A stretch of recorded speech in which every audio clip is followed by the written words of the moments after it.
Good morning student. बेटा आज हम चैप्टर है 10 उसको स्टार्ट करेंगे, ठीक है ना। लेकिन इससे पहले एक चैप्टर रह गया था हमारा बायोमोलिक्यूल, जैव अणु। तो बेटा इसको मैं इस चैप्टर के बाद में आपको स्टार्ट करूँगा, क्योंकि ये थोड़ा सा ज़्यादा इम्पोर्टेंट तो वो भी है, पर इसके बाद में अपन क्या करेंगे, बायोमोलिक्यूल स्टार्ट दोबारा से करेंगे। हालांकि एक वीडियो मैंने बना के भेजा था, पर उसको बीच में एक बार रिज्यूम कर देते हैं, उसको बाद में अपने स्टार्ट करते हैं। तो बेटा आज हम बात करते हैं सबसे पहले कि कोशिका चक्र क्या होता है। पहले हम बात करते हैं कि चक्र को छोड़ के सबसे पहले हम विभाजन, कोशिका विभाजन क्या होता है।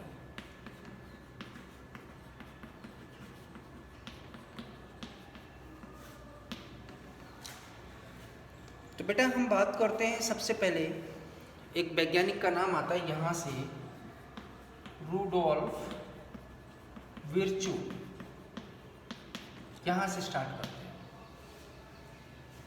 बेटा एक साइंटिस्ट था जिसने कोशिका सिद्धांत दिया था। सिद्धांत में बताया था कि नई कोशिका जो है वो पुरानी कोशिका में विभाजन से बनती है। नई कोशिका का निर्माण है वो पुरानी कोशिका में विभाजन से बनती है या होती है। तो कहते हैं सबसे पहले कोशिका विभाजन के बारे में बताया रूडोल्फ विर्चो ने था कि जब पुरानी कोशिका में विभाजन होता है तब नई कोशिका बनती है। लेकिन ये जो विभाजन होते हैं वो हमारे शरीर में हमेशा चलते रहते हैं। जैसे वृद्धि में विभाजन होता है, चोट लग गई, घाव भरने में भी विभाजन चलता है, और कार्यों में भी क्या होता है, विभाजन। जैसे जनन में, वृषण, अंडाशय, इनमें भी विभाजन होते रहते हैं। तो विभाजन हमारे शरीर में कभी भी नहीं रुकता है, विभाजन कहीं न कहीं होता ही रहेगा।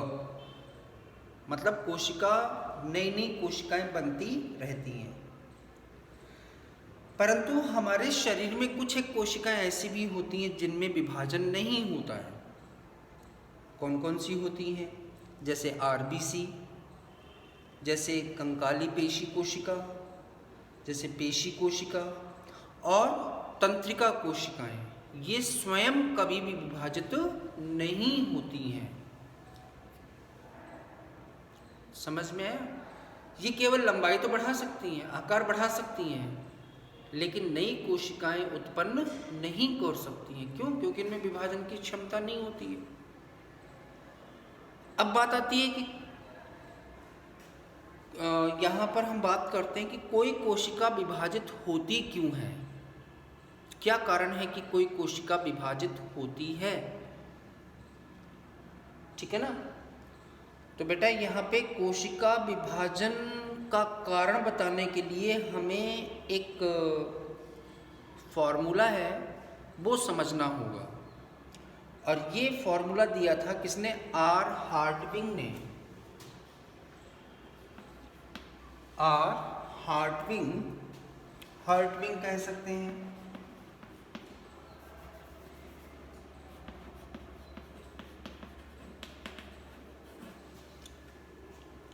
आर हार्टविग ने दिया था। इसने एक फॉर्मूला दिया है बेटा, क्या है वो? न्यूक्लियोप्लाज्मिक इंडेक्स का। न्यूक्लियोप्लाज्मिक इंडेक्स का।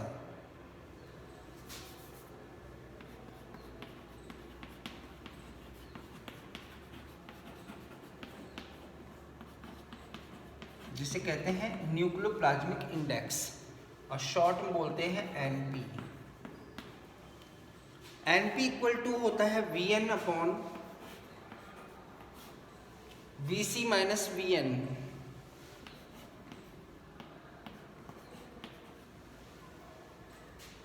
तो बेटा ये जो VN VC ये क्या होते हैं? तो बेटा पहले तो मैं मतलब बता देता हूँ, इनका पूरा नाम क्या होता है। Volume of nucleus, and VC का मतलब होता है वॉल्यूम ऑफ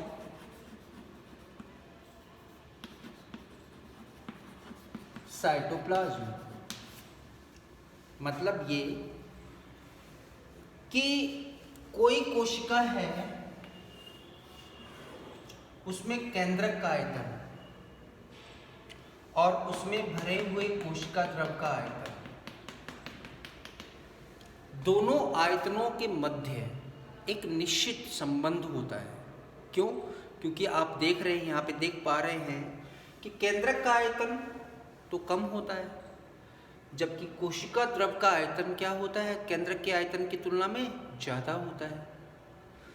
तो कहते हैं कि इन दोनों के आयतन के बीच का अनुपात अगर 1 है तो कोशिका विभाजित नहीं होती है। क्यों? क्योंकि दोनों का आयतन कैसा है? स्थिर है, स्टेबल है। लेकिन आप जानते हैं कि कोशिका लगातार अपने आकार को बढ़ाती है, लेकिन केंद्रक का आकार उतना ही रहता है, केंद्रक का आयतन उतना ही रहेगा। केंद्रक कभी भी अपने आकार को नहीं बढ़ाता, जबकि कोशिका अपने आकार को बढ़ाती है। अब देखिए यहाँ पे केंद्र क्या करता है कि पूरी कोशिका पर नियंत्रण करता है, लेकिन जब तक अनुपात 1 रहेगा, मतलब केंद्रक कोशिका पर नियंत्रण करता रहेगा, तब तक तो ये विभाजित नहीं होती। लेकिन धीरे धीरे कोशिका का आकार जैसे जैसे बड़ा होता जाएगा, वैसे वैसे केंद्रक उस कोशिका पर नियंत्रण नहीं कर पाती है और ये अनुपात 1 से अधिक हो जाता है, मतलब अस्थिर हो जाता है। और अस्थिर होने के कारण ही क्या होगा? कोशिका 2 भागों में विभाजित हो जाती है।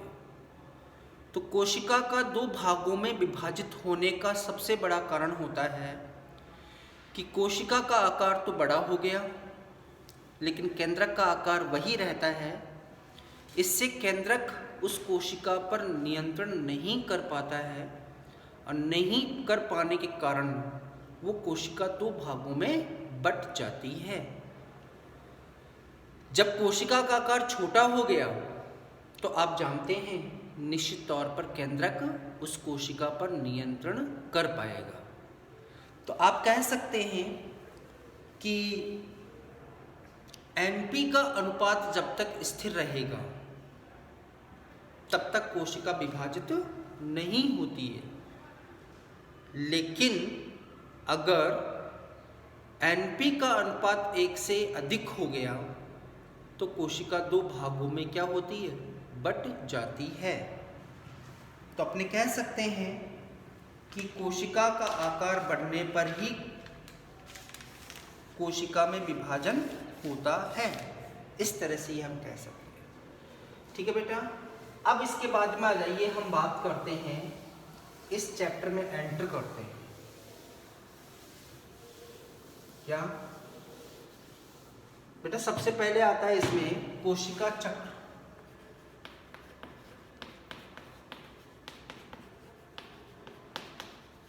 कोशिका चक्र, सेल साइकिल। बेटा कोशिका चक्र क्या होता है? कोशिका चक्र का मतलब होता है कि एक कोशिका को विभाजित होने के लिए विभिन्न प्रावस्थाओं में, किसमें? विभिन्न प्रावस्थाओं में से होके गुजरना होता है,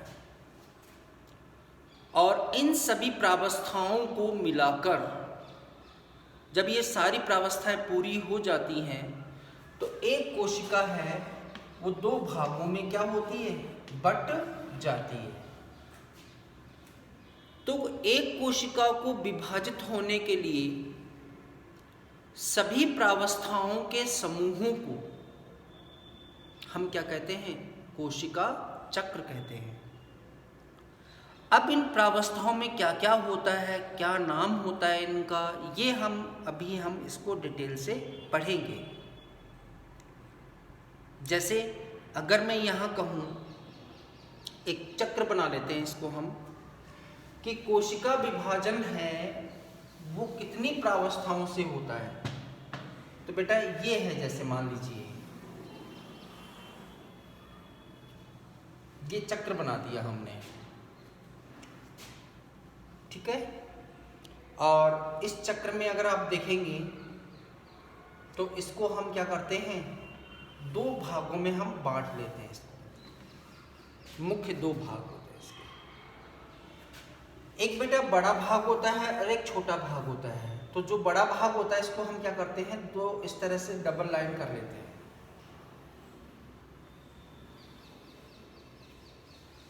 ओके। तो बेटा जो बड़ा भाग होता है, इस बड़े भाग को हम कहते हैं अंतरावस्था, और बेटा छोटे वाले भाग को कहते हैं हम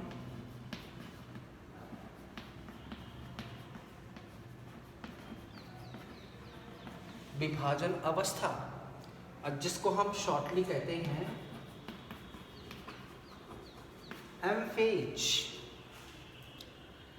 तो मान लीजिए कहते हैं कि कोई भी कोशिका है जब विभाजित होती है तो बेटा उसमें क्या होता है कि जैसे 24 घंटे लगते हैं, सपोज दैट, एक कोशिका को विभाजित होने में।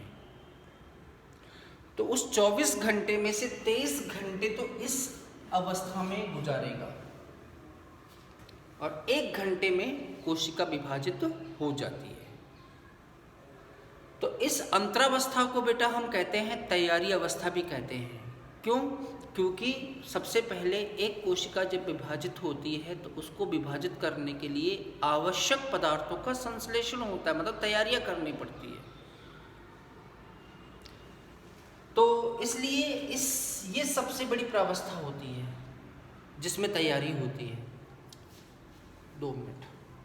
और इस अवस्था में क्या होता है, चूंकि सबसे बड़ी अवस्था होती है इसलिए इसे हमने